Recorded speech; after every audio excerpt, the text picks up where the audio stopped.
Hello and welcome to Discus, South Carolina's virtual library. Today it's elementary, and we're taking a tour of Gale in Context Elementary, which replaces Gale's Kids InfoBits.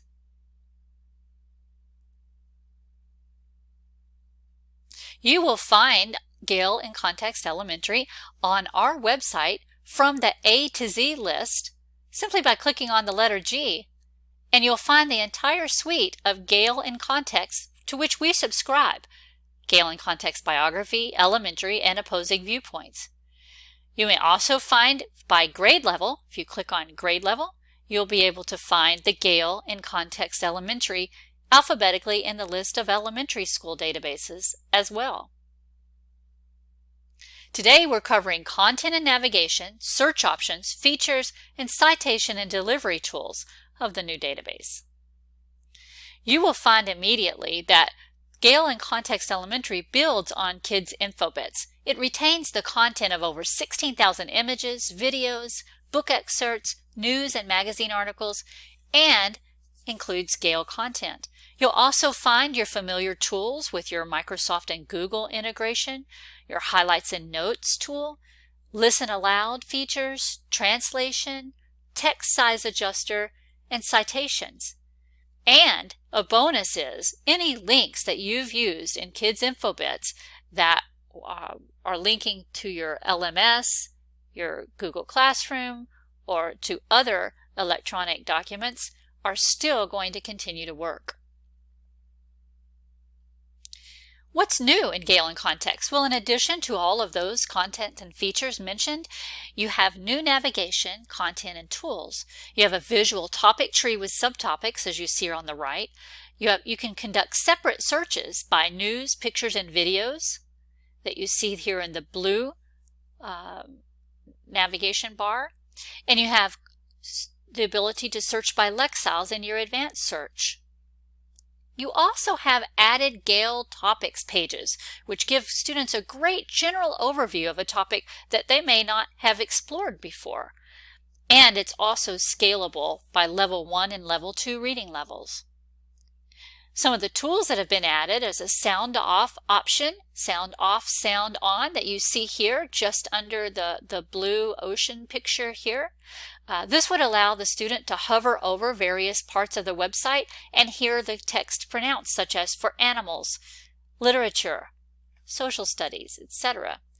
The Get Link for persistent URLs is also here, and you'll notice this is going to be consistent now in our Gale biography and our Gale opposing viewpoints, so students will be able to rely on where the tools are located as they continue to age up the scale. There's also a dictionary definition tool that we will take a look at today. So you will find within Gale in Context Elementary that the Gale in Context content levels, which go across those three databases as well, are also going to be available for students and teachers to quickly identify which sources are written to what level of lexile level or reading levels. So let's jump right in and have a look. Notice first, it's a very clean interface where students can easily see what they want to utilize. For instance, the first thing they'll probably notice are the very colorful images that are found within the visual topic tree here. This is a similar design as Kids InfoBits, but a little bit more kid-friendly. So if students are looking for a particular animal, they can click on Animals here with the visual piece. They then have subtopics within that major topic. They're looking for a zebra perhaps, they could click on Mammals. Continue to browse through some of the popular mammals that are here. And also you'll see additional mammals at the bottom, but their zebras are right here. So students that are very young, that are just beginning to do research, would be able to navigate this very easily to get to all the good content. Notice here you have a topic overview that's been added by Gale, and they can click on the Keep Reading here to see the entire article. There will be words to know. They'll pull those out for them. And the article is here. At the bottom of every article, or image or video, you will see the source citation readily available for students to be able to select MLA, APA, export to Google Drive, or any of the bibliography generators, or they can also just simply copy and paste that source citation into their Works Cited page. Notice at the top of the article there are the levels, the scalable reading levels. So students can advance up to level 2. If they want a little bit more robust article, maybe with a little bit more content, as you see here. And then we can go back to Gale in Context to look at another way for the students to navigate. So let's say they're a little bit older student and they're able to read. They just want to browse the topics. So you see here on the right, they can click the light bulb to browse a list of topics. And you'll notice that this also follows within the Gale suite of what is available on Gale in Context Biography and Gale in Context Opposing Viewpoints. So this is an alphabetical list. Students may also click on the View All down arrow and still break down the major topics. So if they want to do people, they want to do animals, they could click animals here, and in alphabetical order all of the animals will be listed. And obviously they have their zebras down here to then access the information. They can also go in and do a direct search. So those students that are looking for something maybe a little more advanced or complicated, they can just search directly on water cycle, for instance. Here, they're still going to have a Gale topics page if that is available for that topic.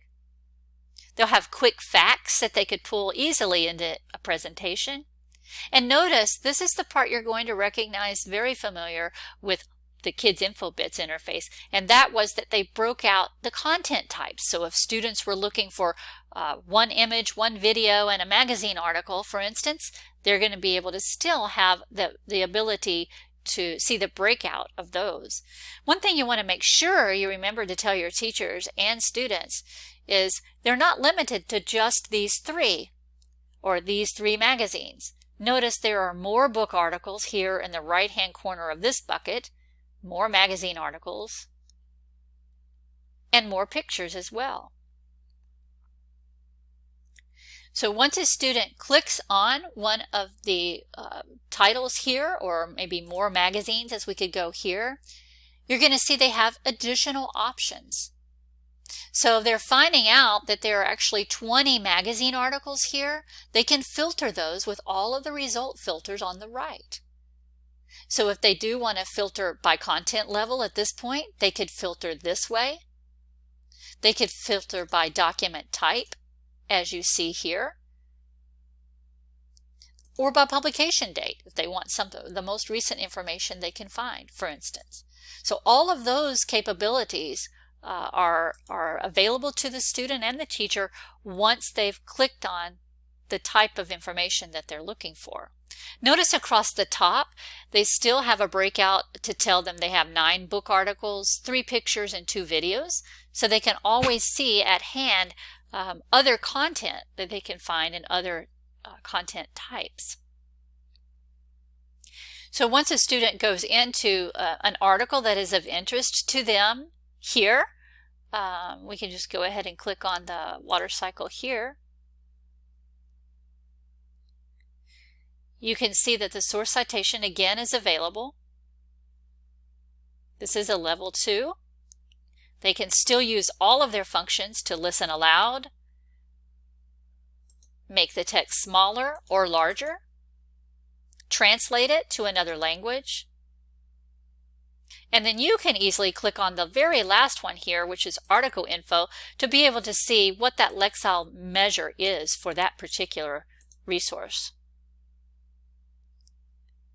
If we go back to the results list here at the top, we can click on our all content types, and we can click on our water cycle again here.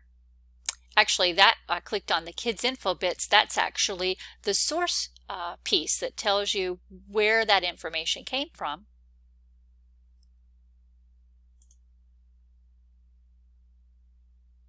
But if I click on the title of the article here, you'll see that students might find very good visuals and other pieces within the article. And then any terms that they're not familiar with as they're reading along, there is the integrated dictionary. So if students are reading along and they're looking at different keywords and they want a definition of pollution, for instance, they can highlight that word, choose define, and that will then open into the Merriam-Webster's Elementary Dictionary, show them the pronunciation, and then give them a definition for that term. This is a new feature that's been added into the Gale in Context elementary database. So you can also do the advanced search as a teacher or librarian, media specialist. This sometimes can be very handy if you have a teacher, for instance, who's looking for something on it by a specific Lexile range or measure here, and you want to limit those resources just to a particular measure. Content level here, content type, maybe only to news articles or only to pictures. You can do all of that initially. We have limited just to Lexile here, but we can go out here and type in civil rights and maybe find civil rights movement just within that Lexile level reading range as you see here. And you are able to actually do the get link for your searches as well. So you could send these search results directly to a teacher just by email, just by copying this and sending it to them. So another feature that you had in your Kids InfoBits is in the ability to take a document and send it out to that Google Drive or that Microsoft OneDrive after the student marks it up. So if the student does see a section within an article that they feel would be something they would want to add to a report, refer to in a report, etc., they can highlight whatever that text may be, like here. They can highlight different sections in different colors. So if I wanted to highlight this part in blue because it's talking more about groundwater, for instance, and I want to have information about that, and I could say ask my teacher about this, or anything that they want to add, or add to my introduction, whatever note they want to add to themselves. They can save that there, and then any highlights or notes that they want to take with them, they can then go up to either their the little paper airplane with the send to, and choose Google Drive or OneDrive. So here in this case I'll choose Google Drive since I'm logged into that. Notice it does say documents have been sent, but you want to always encourage that student or teacher to always go back into their drive and actually look for the article. So we can refresh the Google Drive there, and you'll see the article is here, water cycle. You can double click on that to open it. They're going to be able to scroll through the article, see all the highlightings that they've done, the different colors that they've highlighted, and also they'll be able to see the notes that relate to those highlights. So that's something that they would be able to have in the cloud on their Google Drive and easily be able to find that also. We did have earlier, we had one of the media specialists ask about the question about what if they don't have a Google Drive? What can they do? Many of these articles can also just be downloaded. So even after we have our highlights and notes here, we could actually go up to download, and it just opens it actually as a PDF document, as we see here. And they're able to then save that PDF document with their notes. So that's something that works with your Gale information. So one last piece that we want to look at to make sure that you know about is the very great way that the new database allows you to search by news, pictures, or videos directly. So in the old Kids InfoBits, we had the 600 videos, but you weren't able to actually select a topic and search within the videos. With these, it's very easy. If a teacher needs something quick and easy about magnets, you can do a search by highlighting video, writing magnets. You can pull up that video. At that point, you're going to find, of course, the transcript there. You're going to have any of the citation information, but you're also going to easily be able to take that out to Google Classroom or to get the link for it. So you can actually get the link, add that, copy that link to the video and post that into an electronic Word document, post it into an LMS, post it in to an email to easily send that link. And remember, if the teacher is off campus or on their own device, they might still need to log in to the Discus username and password. They might be prompted to do that, but they will get the link that will go directly to this item rather than having to search for it once they get back into the database there. So you can see that this new interface is a robust interface that allows for continued content from Kids InfoBits along with that great navigation and delivery options as well. So that about wraps up our session for today. You are welcome if you have further questions or specific questions about your situation or your needs at your school or your public library. Please feel free to contact me, Linda Heimberger, at the information here if you have questions about content or training or ways to integrate it into the classroom.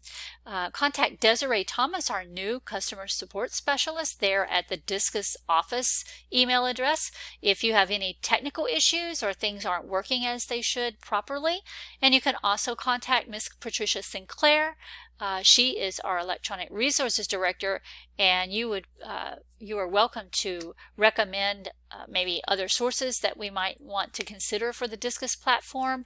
If you have any issues with any of the above, you can certainly contact Ms. Sinclair for that as well. Thank you for joining us today, and we hope to see you in another webinar soon.